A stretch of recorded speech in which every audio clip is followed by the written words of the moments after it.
Good morning সবাইকে, আবারও চলে এসেছি একটা নতুন ভিডিও নিয়ে। তো আজকে সকাল সকাল উঠে গিয়েছিলাম, কারণ আমি আর রাখিদি ঠিক করেছিলাম যে আজকে রাস্তা হাঁটতে যাব। তো অনেকগুলো আম তুলে নিয়েছিলাম, এখন ফ্রেশ হয়ে যাব রাস্তা হাঁটতে। তো আমি বাড়িতে আজকে ফার্স্ট উঠেছি। যখন গেট খুললাম, ভাই এত রোদ্র উঠেছিল, ভাবছিলাম যে এত রোদে আমরা যাব, পাগল ভাববো মানুষের, কারণ সবাই তো এখন ঘুরে যাচ্ছিল বাড়ির দিকে, আর আমরা দুজনে পাগলের মতো ঘুরছিলাম। আর একটা গাছের লিচি দেখো একদম কাঁচা, এখন আমরা প্রায় শেষের দিকে সব গাছের মোটামুটি, আর এদিকে এই লিচিটা পাকেইনি। তারপর একটা দোলনা দেখতে পেয়ে বসেছিলাম অনেকক্ষণ।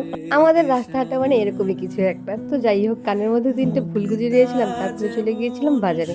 তো সেখান থেকে রেখে দিয়ে কিছু চিকেন নিয়ে নিয়েছিল, আর এদিকে মাছগুলো দেখো একদম ফ্রেশ মাছ, সেখান থেকে কিছু মাছ এনেছিল।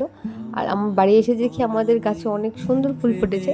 তো তারপরে বোনকে তুলে নিয়েছিলাম, এখানে উঠোনটা একটু ঝাড় দিয়ে চলে গিয়েছিলাম এঁচড় কাটতে। তো আমাদের গাছে মোটামুটি ভালো এঁচড় হয়েছে এই বছরও। তো সেখান থেকে আমি যাচ্ছিলাম একটা এঁচড় কাটতে। তারপরে গাছের ওখানে গিয়ে দেখি সব এঁচড় বড় হয়ে গিয়েছে।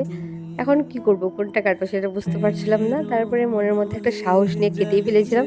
তারপরে যখন বাড়িতে আনলাম তখন ভাবলাম যে এখন এটা কী করব। তো যাই হোক, অনেক কষ্ট করে নিয়ে নিয়েছিলাম কলপারে, তো অনেকটা কেটে ফেলেছি, আর হাতটা তো পুরো আঠা হয়ে গিয়েছিল। তারপরে সবজিটা রান্না করে ফেলেছিলাম, মোটামুটি টেস্টি হয়েছিল, শুধু একটু ঝোলটা কম হয়েছিল। আর এই পুরো গরমটা একমাত্র এই ফলটার জন্যই সহ্য করিনি, আমার খুবই ফেভারিট লিচিটা। তো যাই হোক, আর এদিকে আমাদের বাড়িতে একটা তরমুজের গাছ হয়েছিল, কিন্তু ফল হয় না, ফুল হয় মরে যায়, এরকম একটা ব্যাপার। আর লিচুটা খেতে এত ভালো ছিল। তারপরে সন্ধ্যা হয়ে গিয়েছিল, বাবা এনেছিল একটা পরোটা আর মিষ্টি। তো সেই পরোটা আর মিষ্টিই খাচ্ছিলাম। আর তারপরে চলে এসেছিলো পড়তে। তো টিউশন পড়ানো শেষ করে আমি যখন বাড়িটা দেখছিলাম একদম অন্ধকার হয়েছিল। আজকের ভিডিওটা কেমন লাগলো অবশ্যই কমেন্ট করে জানিও। টাটা।